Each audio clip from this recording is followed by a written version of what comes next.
안녕하십니까. 사수상담가 이기호입니다. 오늘은 전공 심화과정 고급 2-9강으로 당사주 12성에서 미역성이 되겠습니다. 8번째인 미토에 대해서 공부를 하게 됐고요. 이제 몇 번만 하면 당사주가 모두 끝나게 되겠습니다. 이 미역성이라는 것을 보면은요, 이 미토는 환절기에 해당하는 토기운이고 동물로 볼 때는 양에 해당이 됩니다. 그리고 역이라는 것은 그 좀 역동성이 느껴지잖아요. 그런데 역이라는 게 이제 한자로 들어갔는데 이것이 어떤 뜻이 있는지 한번 살펴보도록 하겠습니다. 자, 그러면 오늘 당사주 12성 미역성 공부를 시작하도록 하겠습니다. 우선 달마 일장경에 나와 있는 내용을 보도록 하겠습니다. 이 달마 일장경에서 미토를 보면은 귀도라고 적혀 있죠. 귀도라는 것은 귀신 기자예요. 그러니까 귀신이라는 것은 좋은 내용이 아니니까, 좋은 뜻이 아니니까 그 귀도라는 것이 별로 좋은 내용을 담고 있지 않다, 이렇게 예상을 할 수가 있습니다. 그래서 여기에 보면은 변덕, 갓난이라고 적혀 있죠. 좋은 뜻이 아니에요. 그리고 특성을 보면 역자가 들어갔으니까 당연히 역마라는 뜻이 있고요. 분주하다는 뜻이 있습니다. 그리고 이성의 호감, 음덕, 종교성, 현침, 손재주, 이런 말이 나와 있는데 어쨌든 장단점이 있습니다만은 이 미토라는 것은 대체적으로 봤을 때 좋은 내용보다는 안 좋은 내용이 많다, 이렇게 말씀을 드릴 수 있겠습니다. 그렇다면은 12성에서 이 미역성이 어떤 내용을 갖고 있는지 살펴보도록 하겠습니다. 미역성의 내용을 보면은요, 우선 연천역부터 보겠습니다. 연천역, 월천역, 일천역, 시천역 이렇게 되어 있는데 이 12성이라는 것은 지지에 연지에 미토가 있을 때, 월지에 미토가 있을 때, 일지에 미토가 있을 때, 이런 식으로 지지만 보고 판단을 하는 거예요. 그래서 적중률은 상당히 떨어진다고 말씀을 드렸습니다. 하지만 오늘 공부하는 내용이 어차피 12성에 관련된 내용이니까요. 여러분들이 이 내용을 외울 필요는 없어요. 어떤 내용이 담겨 있는지 한번 가벼운 마음으로 읽어보도록 하겠습니다. 우선 초년기에 해당하는 연천역을 보면은요, 자수성가의 명이다. 머리가 비상하고 재치가 있어 학업의 뜻을 두는 가운데 재물을 쫓는 편으로 항마가 따르기 십상이다, 이렇게 나와 있습니다. 그리고 월천역은 이제 중년에 해당이 되는데 변동 변화가 심해 이동성이 있는 사업에 적합하지만 공곤함을 면하기 어렵다, 이렇게 나와 있죠. 그리고 일천역은 말년에 해당이 되는데 대인관계가 복잡하고 분주다망하다. 비가정적이며 부부 공방수를 명키 어렵다, 이렇게 나와 있습니다. 가장 중요한 건 시천역이라고 볼 수 있죠. 왜냐하면 이것이 평생 총운에 해당이 됩니다. 직주, 즉 직장과 거처가 불안정하고 처자식과는 별거하여 육친의 덕을 기대하기 어렵고 일에 막힘이 많은 형국이다, 이렇게 나와 있습니다. 그러니까 12성에서 이 미역성이라는 것은 그다지 좋지 않은 내용을 담고 있다, 그렇게 생각을 하시면 되겠습니다. 그러면 우리가 당사주 12성의 내용을 한번 살펴봤고요. 그러면 오늘 배울 내용이 미토에 관련된 내용이잖아요. 12지지에서 이 미토를 다시 정리하는 시간을 갖도록 하겠습니다. 그러면 이 미토에 대해서 살펴보도록 하겠습니다. 여러분들이 12지지를 공부하실 때에는요, 이 표를 잘 알고 있어야 된다고 말씀을 드렸어요. 그러니까 방향이라든가 계절이라든가 이런 이쪽에서 이 미토가 어디에 위치하고 있는지 잘 살펴보셔야 됩니다. 일단 방향으로 봤을 때에는요, 오화가 정남 방향인데 오화 바로 옆에 자리를 잡고 있잖아요. 그러니까 남남서라고 볼 수 있고, 지금 주역에 나와 있는 방향으로 보면은 곤방이라고 나와 있습니다. 곤방이라는 것은 땅을 나타내죠. 건방이라는 건 하늘을 나타내고요. 그러니까 이 미토는 남쪽에 해당되는 방향이다, 이렇게 볼 수 있고, 이 미토가 사오미 남방 화국의 끝입니다. 그 얘기는 사화하고요, 오화하고 미토, 이것이 뜨거운 불을 나타내잖아요. 그러니까 이것의 끝이라는 것은 이 미토가 그 뜨거운 화기운을 이제 마감을 하면서 가을로 넘어가는 그런 역할을 해준다고 볼 수가 있죠. 음력 6월로 소서와 대서가 있습니다. 우리가 그 날씨를 이렇게 판단을 할 때 소서 대서가 있으면 가장 더운 걸로 보잖아요. 특히 삼복이 있습니다.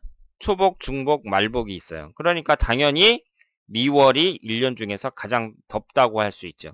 그러면 우리가 일반적으로 생각을 할 때 아니 가장 더운 것은 사어미 하국에서 그 정점에 해당하는 이 오화가 들어올 때가 가장 더워야 되는 거 아닙니까? 이렇게 생각을 하실지 모르겠는데요.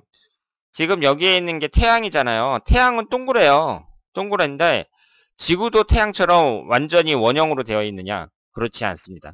약간 타원형으로 되어 있어요. 그래서 지축의 기울기가 23.44도라고 합니다. 그러니까 실제로는 이 자오선에 의해서 이 자수가 들어올 때가 자월이 들어올 때가 가장 춥고 5월이 들어올 때가 가장 더워야 되는데 지축에 기울어져 있는 거죠. 23.44도가. 그러니까 축월이 들어올 때가 실제로는 축월이 들어올 때가 가장 춥고 미토가 들어올 때가 가장 덥다. 이렇게 말씀을 드릴 수 있습니다. 그리고 여기에 이제 음양의 구성이 이렇게 나와 있는데요. 미토가 이음사양이에요. 그러면 이음사양이면 당연히 양이 많은데 그래도 우리가 이 음의 활동에 좀 주목을 해봐야 되는데요. 이 사화가 있을 때는 음이 하나도 없다가 오화가 있을 때 이제 이 이름이 생겼어요. 그러다가 다시 이음이 되니까 이음으로 음의 활동이 시작이 되는 시기다. 이때부터 본격적으로 음이라는 기운이 발동을 하기 시작한다. 이렇게 말씀을 드릴 수 있겠습니다. 그리고 살인적 더위가 있지만 익어서 맛이 들기 시작하는 시기.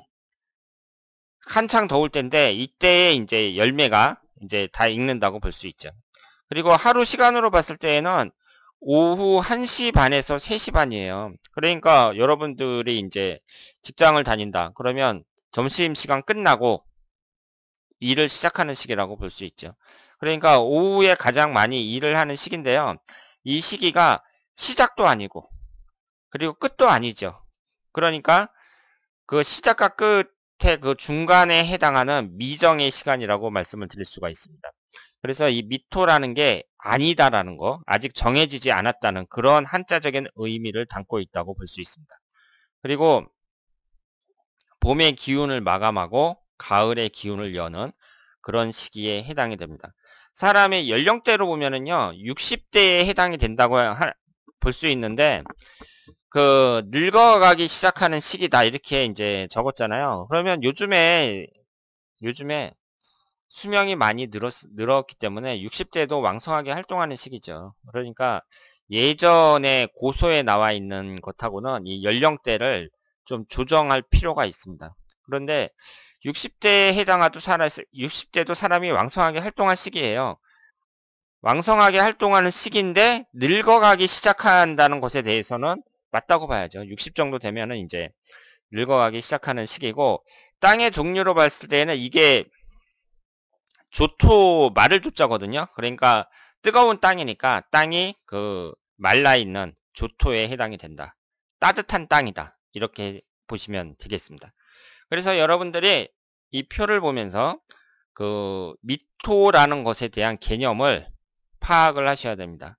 그러니까 계절적으로 봤을 때 이 미토가 어디에 위치해 있는지, 그리고 시기적으로 봤을 때, 방향적으로 봤을 때 어디에 위치해 있는지 좀 살펴볼 필요가 있다. 이렇게 말씀을 드릴 수 있겠습니다.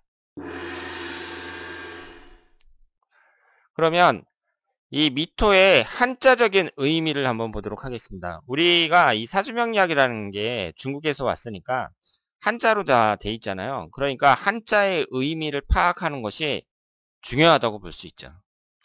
이 미토는요, 각골문자를 두루 살펴볼 때 나무가 매우 무성한 모양을 본뜬 글자라고 합니다. 그러니까 나무 목자 위에 짝대기가 하나 더 있잖아요. 그 얘기는 이 나무가 무성한 모양을 본뜨었다고 볼 수 있고요.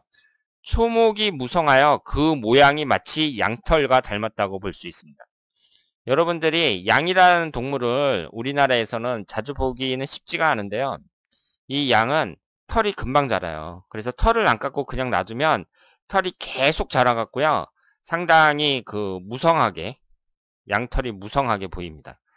그리고 미는 나무 목보다 더욱 겹겹이 무성하여 아직도 나뭇잎이 떨어지지 않고 있다라는 의미를 갖고 있습니다.